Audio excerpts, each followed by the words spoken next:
Hi, everyone. Welcome to another edition of me trying to make a fool out of myself with the GMAT Online Whiteboard. Thank you guys so much for joining. This has been great. We did one video similar to this last week. People liked the video. We got a lot of views and engagement. But people were also like, hey, you didn't solve any geometry problems because last week. that's the only thing that comes on the GMAT. So I thought, okay, fine. I will do some geometry problems. And I think there was also some requests on inequality problems. So like, okay, fine, I'll get to that too. Why not, right? What's the worst that'll happen? I will make a lot of mistakes live with hundreds or thousands of viewers. Sure. So we're going to do exactly that. We are also going to look at how to just visualize geometry problems in the GMAT. But quick note, apparently June 15 is the last date for the GMAT Online. I fully believe that that date will be extended. So I think this might be useful for even longer. But if you are taking the GMAT Online soon, let me know in the comments, and if you have any questions about that, I'll be happy to answer them. Just as a quick background, I took the GRE as well online, and I very recently I took the executive assessment, which is a shorter version of the GMAT. I took that last week, got my score, so stay tuned for a video about that next week. And I have a special surprise video tomorrow with Sam, so I'll just give you guys a teaser before I end the video. But I have a feeling it's going to be a lot of fun. Just getting my coffee because I need coffee for this quant session. So we are going to focus today on inequalities and geometry because that's what most of you said you guys want. And at the same time, we will also try to see whether we can solve those questions with any special tricks, because I saw a comment around special tricks, but give me a moment to set things up and I will be right with you. And I'll just share my screen. So just give me a moment to set it up.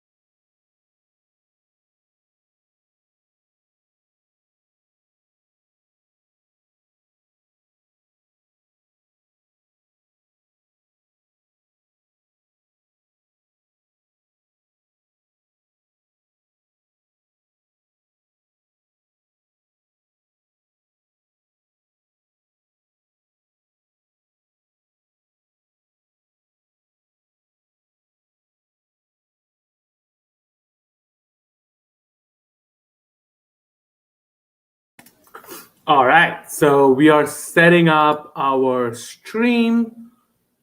Just making sure I have another screen right next to me, just making sure that you guys can see it. So when I was rewatching the video that I made last week, one of the things that I noticed was maybe the zooming was not as big.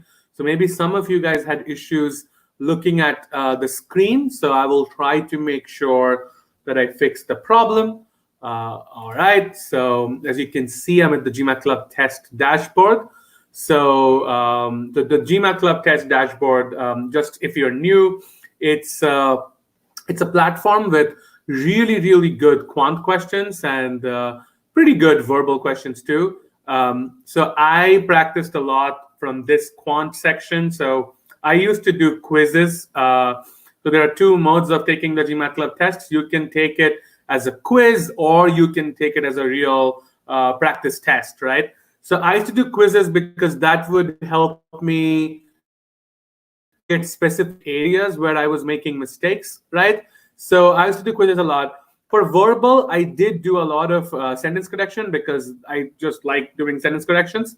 But as we speak, we are actually reviewing new question creators. So for the GMAT verbal sections, and I saw some really good questions. So I have a feeling the verbal section of our test is also going to be really good very soon. So when that happens, I will review some of the new questions online for you guys as well. Okay, so just as I predicted, we are getting a few questions. The connection is lost. No, it's not lost. I just wanted to make sure that when I share my screen, you guys don't see my emails or anything. Okay, so I'm going to do data sufficiency. I'm also going to do problem solving. Okay, let's not select the whole thing. So I'm going to do, you guys asked for geometry, so I'll do geometry. So geometry and coordinate geometry are clubbed together, which I think they should. I'll also do inequalities, and then I will also select problem solving, geometry, and inequalities. Let me see if I can zoom in a little bit so it's a little bit easier.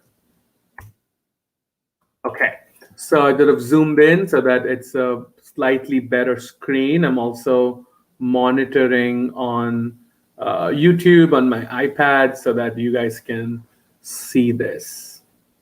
Awesome. So let me know quickly in the comments if you can see and read the text on my screen, because then we would be able to proceed. Question.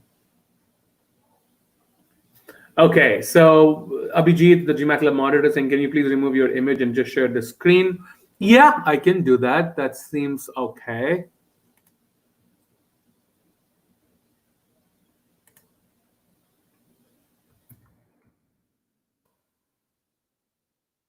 Awesome. So now you should only be able to see my screen.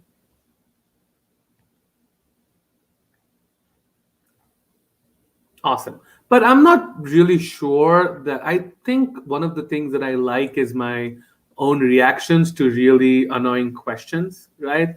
So I don't know if I like this layout. So I'm gonna switch my video back.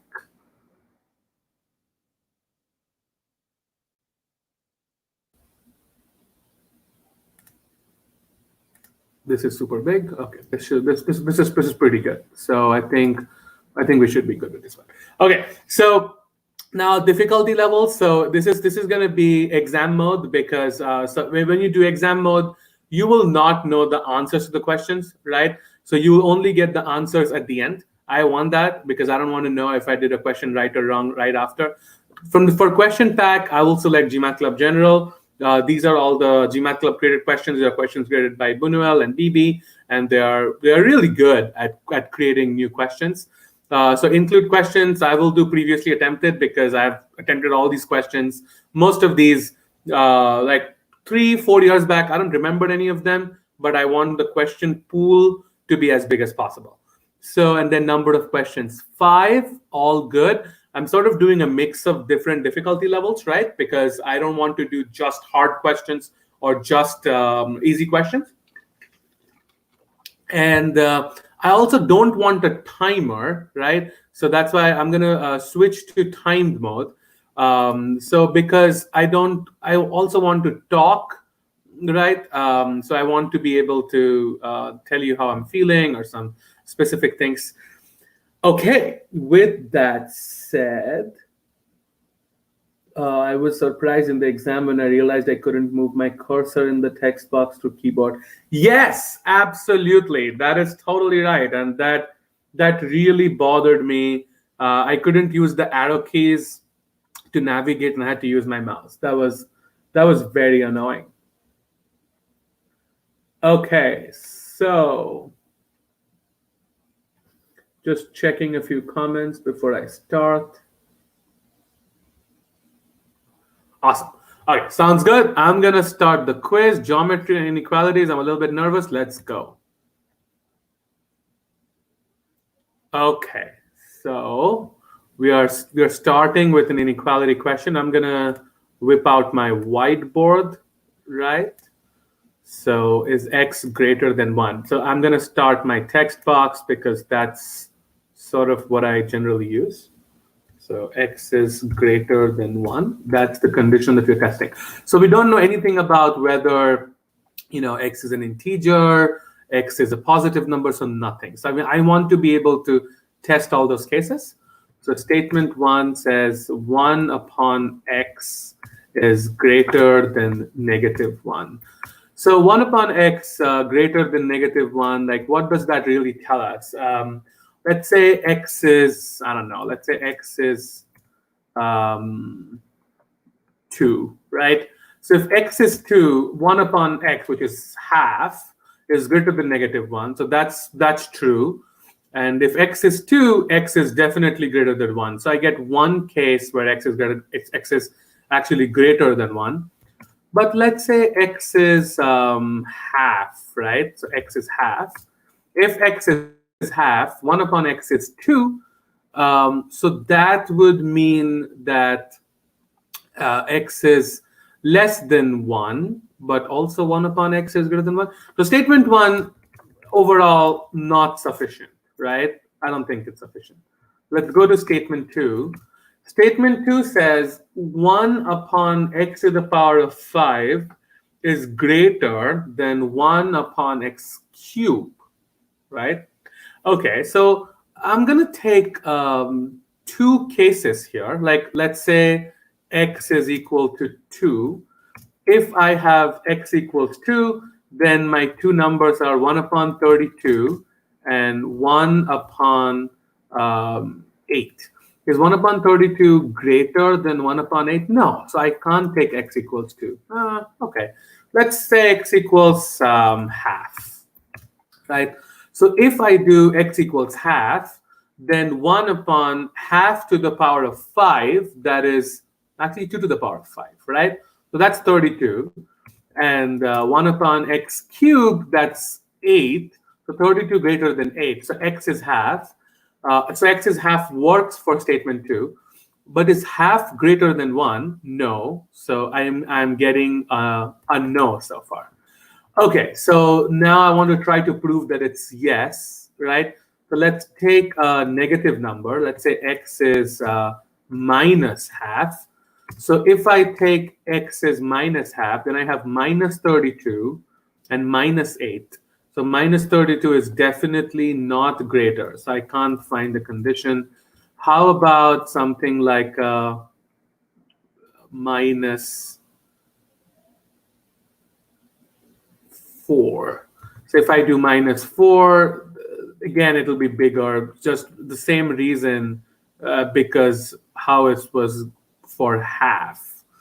Interesting. So I think statement 2 so far looks pretty sufficient. So I'm still want to be super sure this is a hard question, I'm guessing. So if I'm going to try a different approach to sort of confirm my hypothesis, right? So 1 upon x to the power of 5 is greater than x cubed. So if x is positive, lag. If x is positive, then I can say that x cubed is greater than x to the power of 5. So x cubed is greater than x to the power of 5. So that would mean x is a negative number, right? X has to be a negative number for that. So there is no solution. Interesting. Okay, so one test that I haven't checked is negative fractions. But so far it looks good. I'm going to go ahead with statement 2. Again, this was a tough one. I'm sort of running out of time here. So I'm going to mark statement 2. This was a tough one. So I'm going to mark statement 2 and move on.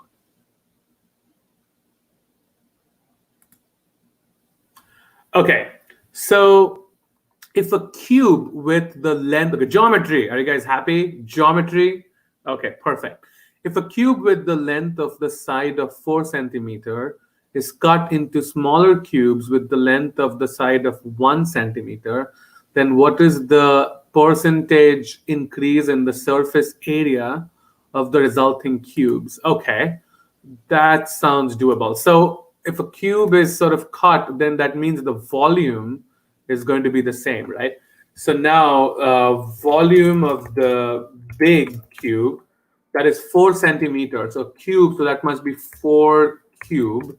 So 4 cube is what, 64, right? and then the volume of the small, so I'm making a 1 centimeter, so it's just 1.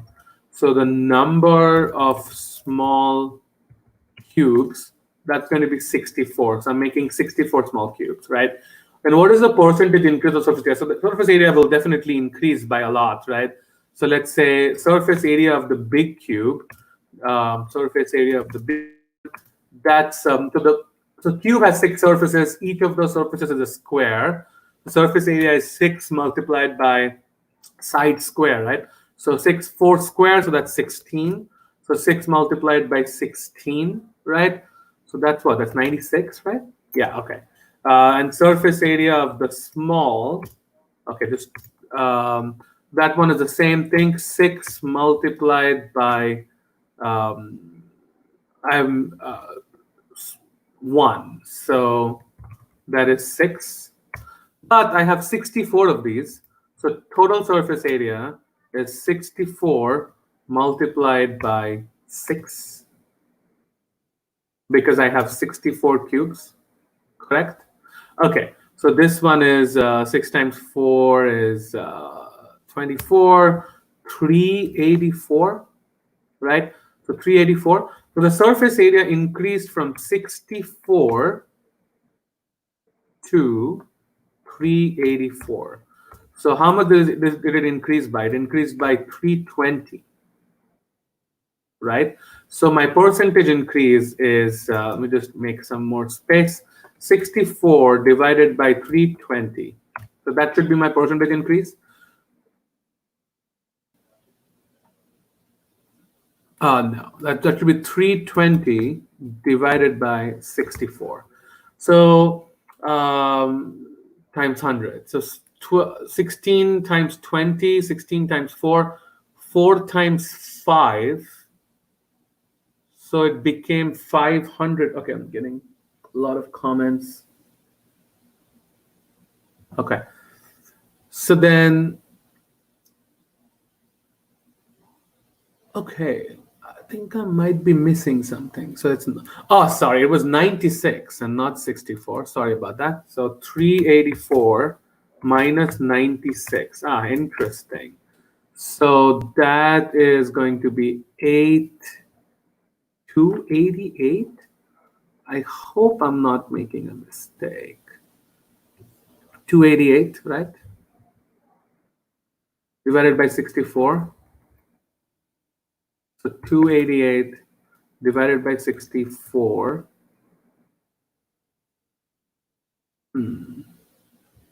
So I think it's close to 400, like it's like 6 times 4. I'm going to mark 400 and move on. Okay. Oh, geometry. Okay. This is tough. This is like a lot of different information. If the vertices of a triangle are 5, 0, x, y, and 25, 0, what is the area of the triangle? Okay. So I know that if I know all the vertices, right, then I would be able to know the area, correct? And I think, as far as I remember, there was a formula. So if the, let's say if the chord of the triangle is A, B, C, D, and E, F, then it sort of is this giant square root of C minus A whole square plus D minus B whole square, then E minus A whole square plus F minus B whole square plus E minus C whole square plus D minus F whole square, this giant formula. So what I really want to know actually is the relative distances between them, right? Okay, so what is the area of the triangle? Also, like these are on the X and Y axes, right? Okay, I might want to draw on this one. So let's see. Okay, as you can see, my drawing is absolutely terrible. So A is 5, 0. So let's say A is somewhere here. I'm sorry, 5 on the x-axis. So let's say A is somewhere here, right? So this is A. And then B, I don't know. And C is 25, 0. So C is somewhere here, right? So then this whole area, this is 20, right? And then B can be anywhere here, B can be anywhere here too, and B can also be anywhere here. So whatever B is, to find, okay, it's not a triangle, but just bear with me, okay? To find the area of this triangle, I need half times base times height, right? So I have the base already. I just need the height. So the height would be the y coordinate of B. So if I get the y coordinate of B, I am done, actually. I don't need anything else. And I don't even need to know the sign. Like whatever the sign is doesn't matter because it's distance. Right? Because this one is B. So I think each of them should be sufficient because I just need to know the value of y. So I'm going to mark each statement alone is sufficient, move on. As you can see, the drawing was tricky, okay? Like the drawing was very difficult, and it made me unsure of whether I'm doing it right or wrong. But you have to move on in times like this. Okay, what is the approximate minimum length of rope required to enclose an area of 154 square meters? Okay. Okay, cool. So I think this is a tricky concept. I don't really remember this, but I think for a given circumference, right? For a given circumference, the circumference of a square is the minimum. It's either the square or the circle, and I can't really remember right now. But 154 makes me seem like it's a circle because 154 is divisible by 7. Maybe they're doing a pi thing, right? Okay, so I'm going to try both the square and the circle and see which one. Now, if it's a circle, then the circle area is 154, right? So 22 divided by 7 times r square, that is 154. Oh, it doesn't really help me because the 7 is not really a multiplication. Okay, so r square. Okay, so r square is 154 times 7 divided by 22. This is truly awful. Why? Why would Buñuel make me do this? This is awful. So 154 times 7 divided by 22. Okay, so 154 is divisible by 22, right? That is 7. Oh, okay, 49. Okay, that's not that bad. So r is 7. So the length of the rope would be the circumference. So that would be 2 times pi. So that's basically, okay, so 2r, which is the diameter. I'm making a lot of mistakes in typing today. It's 14. So 14 times pi. So 14 times 22 divided by 7. And pi is 3 point something. So 14 times 7. So 44, right? So if this is a circle, then it's going to be 44. Let's see what happens if this is actually a square, right? So if this is a square, then the area is 154. So a square is 154. So s will be equal to the square root of 154. So let's see, 10 square is 100, 11 square is 121, 12 square is 144. So it's slightly more than 12, but slightly less than 13. So let's say 12.5, just for an example. If s is 12.5, then the area, the total length of the rope would be 4 times 12.5, which is close to 50. So 44 is definitely less than 50 because I want minimum length. So I'm going to mark 44 because I think then it's a circle. Okay. So next question, another geometry. So for geometry questions like this, where you already have like a circle or a picture going on, I will try to avoid drawing this picture again. Let's see if I can get away with not having to draw this. A circle is inscribed right in the middle of a semicircle with a diameter of pi. Circle is inscribed in the middle of semicircle diameter pi. Okay, this question is worded a little bit strange because I don't know whether the diameter of pi is the smaller circle or the semicircle, right? So that's a little bit annoying. Okay.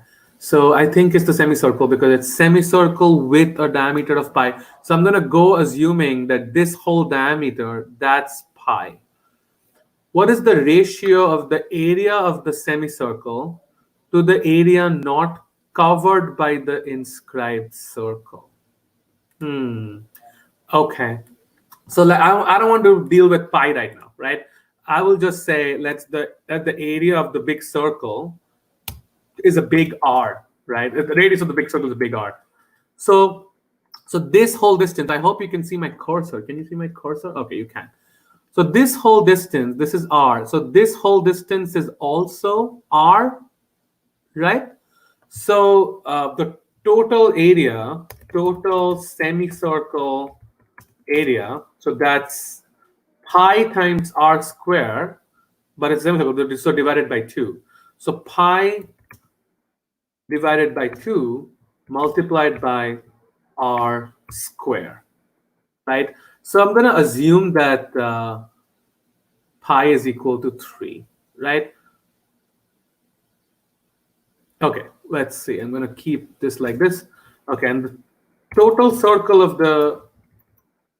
Oh, my keyboard is killing me today. Total circle of the area, like the smaller circle, so that's the diameter is R, right? So if the diameter is R, then the radius is R divided by 2. Okay, this one was a big R. So then that area is pi, no divided by 2 here because it's a full circle, times R square divided by 4, right? Because the radius is R by 2. So the leftover, I'm going to take pi common. So the leftover is R square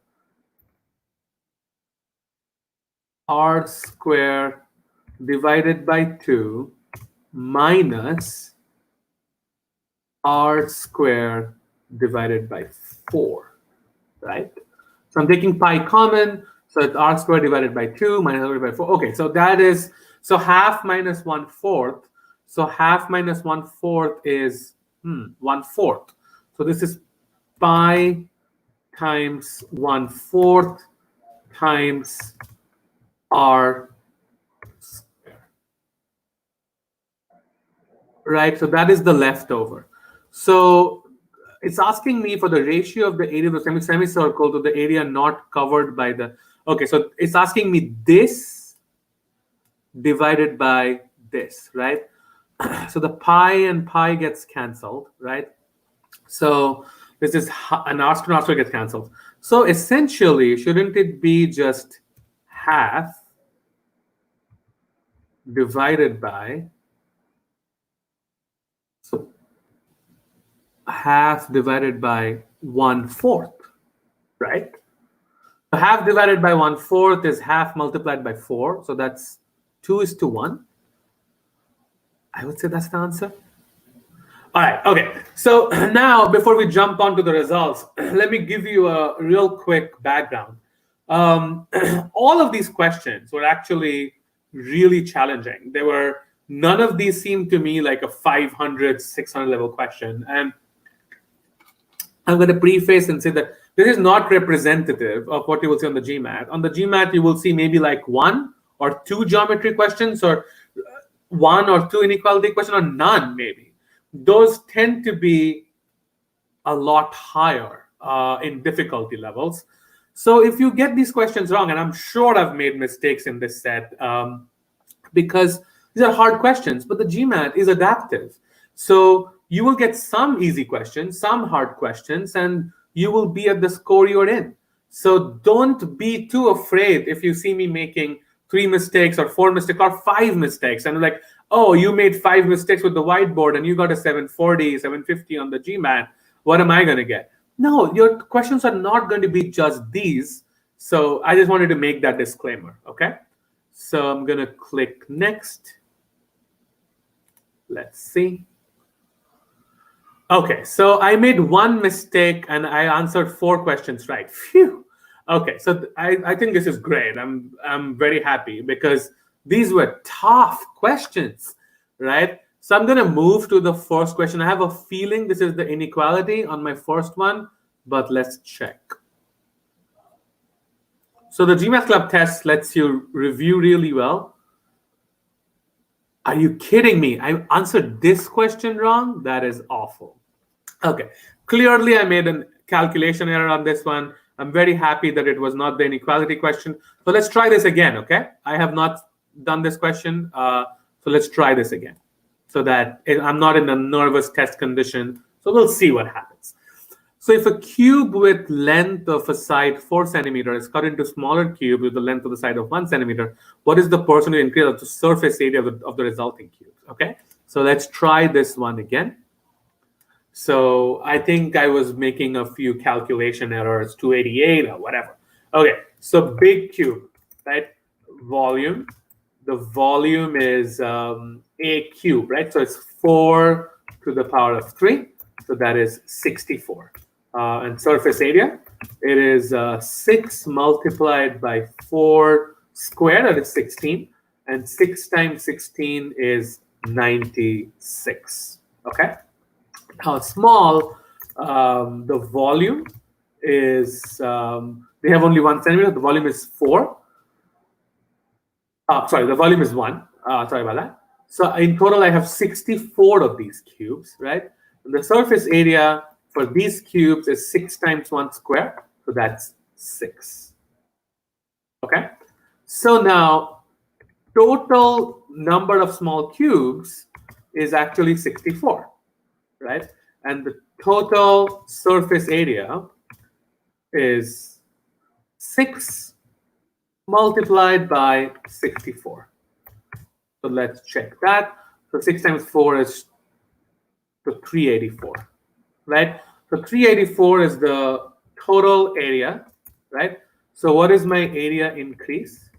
So my area increase is 384 minus 96, because my area was 96 before. My area total surface area is 384. So 384 minus 96, so that's 8997. Oh, okay. So maybe I did make a mistake. I don't know. 384 minus 996. Okay, I forgot how to subtract, so I'm going to use a trick. So 384 minus 100 is 284, right? And 96 is 4 less than 100, right? So it's 4 more. So that's 284 plus 4, that's 288. Okay, I was right. 278 is wrong. Okay, so 288, right? So now I have trouble subtracting numbers. I don't know why. So now, what is the percentage increase? So the percentage increase would be 288 divided by 96. Oh, I think I did 64 back then. That's what the mistake was. So 288 divided by 96. This is clearly 3, right? It's 3. So it's 300%. Okay. So clear that's the mistake that I made. 96 and 64. I got confused with that. So this was pretty straightforward, right? Okay, I'm going to close this review, go back to my StreamYard, and take your questions. All right, so I am back. That was fun. I made one mistake, and I thought I'm going to... So one of the things that happens when you're solving like difficult questions that you're not like 100% sure of what the answer is, you always feel like you're making all sorts of mistakes. So I was thinking that, oh my God, I'm making every single mistake. The inequality question at the beginning, that was so challenging. So go back and watch that question again. That was tough. And you know, like you end up making a mistake on an easy question, like the cube question. That was actually pretty easy. That was not difficult at all. I made a mistake because I wrote 64 instead of 96, and that sort of cost me a decent point. And you don't want to do that because that's an easier question, and you don't want to make mistakes on an easier question. Okay, so about 65 of you watching now. I'm going to take some questions, okay? So, but feel free to comment on, you know, like what do you think happened? how do you think I did, and all of that stuff. So let's take some questions. Whew, oh, lots of comments today. Okay, so if you have any trips and ticks to the whiteboard, okay, I will get to that. Thanks for the question. I think connection is okay. Okay, I need to scroll down. When will test center open again? So they're supposed to be open in some states, right? In some states that have opened up, they're already open. So you can go take tests in some of the states, I think on Monday, but maybe your state is not open yet, so you have to figure that out. Okay, so why is the actual whiteboard more restrictive than the sample whiteboard given in MBA.com? Not sure what you mean. I don't think it's more restrictive. I think the arrow key issue, that's like a fringe. I think we should fix it. Sorry, I just joined. How can I get to the page that Souvik is present right now? Okay, Nicole, it's a GMAT Club test page. I think BB just posted a link. So if you go to GMAT Club, that's the GMAT Club tests page. Feel free to take some free practice tests. And if you like that, feel free to sign up for the free trial. There's a 7-day free trial going on, so take advantage of that. Right. I'm further addressing when I live in the Philippines. I'm not going to worry about the ridiculous whiteboard. Okay, cool. Look, I know that you're saying that, but know that you will still have, for others who are joining and who are not as lucky as you, you're still going to use the same set of skills, okay? So you still need to be able to guess and move on. You'll still need to test different cases, plug in numbers. So it's not like the GMAT Online is magically a much harder version. It just forces you to make a little bit of changes in the way you think. Would there be a problem if one looks down at the keyboard while trying on the whiteboard? No, it's not a problem. I mean, I did that a lot because I type out most of my stuff, so I think you'll be fine.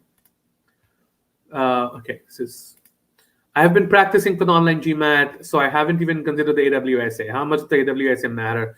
Okay, Angus, the AW is a joke. Okay, it's super easy. It's like I sound like Donald Trump. It's super easy because it's just you have to follow a format. The number of topics is already given to you, so no surprises. Just Google Chinese burned AWA guide. I think BB posted a link down there.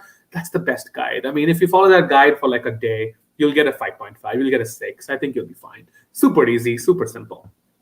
Okay, you guys have been doing the questions with me.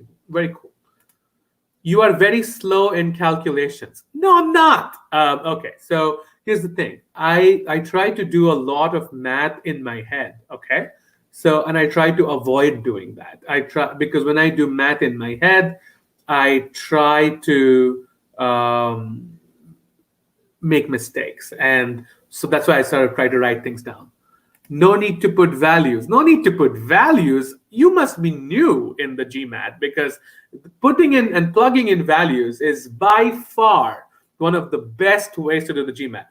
Know that the GMAT is not a test of algebra, okay? It is not a test of how good you are doing math. It's about finding different ways to solve a problem. So maybe you don't need to plug in values. I absolutely do. So I've been practicing with the pen feature with the mouse to use the whiteboard. Why do you choose the text feature over the pen? Good question. So if you feel comfortable, as you saw that I sort of used the mouse for the geometry question with the triangle and whatnot. If you feel comfortable with the pen, go ahead, right? So I don't. I feel I write faster with the keyboard, so I use the keyboard. But you don't have to, right? Stay tuned. I'm going to do a keyboard versus a pen demo real quick if we have some time left. Is it allowed to use the whiteboard and split screen with the GMAT Club test, the GMAT test app? Unfortunately, no. So the whiteboard will take real estate within the test screen, right? So you have to sacrifice some GMAT. In fact, I had this multiple times when I wanted to like click next or click confirm, and the whiteboard was taking away. So I had to drag the whiteboard out before I was able to select that. Awesome. So those seem like those are all the questions. Thank you guys so much for joining. I'm going to quickly show you something real quick on why I choose to use the whiteboard, okay?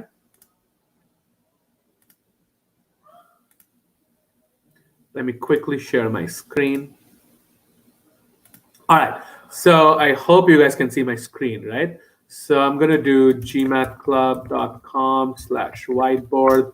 So this gives you a default whiteboard, right? So let's say I want to type something. I want to type is x equals 1.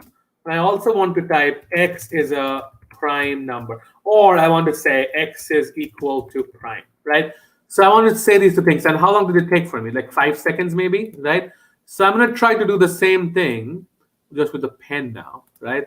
So I have to do x equals, again, I am awful. You might be better than me. Or x equals prime, right? As you can see, this takes up so much space, right? I can't type less font with a pen or a mouse, and this is so much faster. So this is sort of why I choose to use the text for most of my stuff, unless I'm doing like a geometric figure.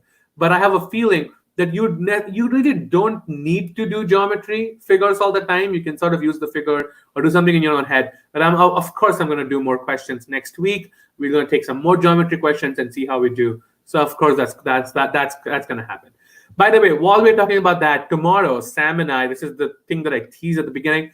Tomorrow, Sam and I are going to do a video on our MBA plans and how our parents sort of reacted to our MBA plans. So we're going to have a lot of fun with this video. So make sure to tune in. It's going to happen exactly in 24 hours. So about 9 a.m. Pacific tomorrow. So join us for that. I'm going to stop sharing. So those sort of were all my thoughts on the whiteboard, and just to make sure that you guys are in the loop on some of the tips and tricks. So I'm getting another question. Can you paste from RC to make notes on the whiteboard? You cannot. You cannot copy paste anything. But talking about RC, Charles is GMAT Ninja. Charles and I are sort of planning an RC video series sometime in the beginning of June. So that'll be awesome. So stay tuned for that. Last question of the day. If a question requires multiplication of 2-digit or 3-digit integers, how do we do it on the whiteboard? I'm taking a lot of time in that. I'm sorry, man. It's tough. So I do it in my head. And as you can see, it was challenging because I was having a hard time subtracting numbers because I had to like sort of do it in my head. So that was really challenging. You just have to get better at doing it mentally, I guess. Maybe you can draw those things with your pen. So I would try some of those strategies. With that said, come back tomorrow, same time, to talk about MBA plans and dads. Next week, I'm going to do another online whiteboard quant session. So join in for that. Thank you guys so much for joining. I'll see you guys very soon, tomorrow and next week. Thanks again. I'll catch you soon.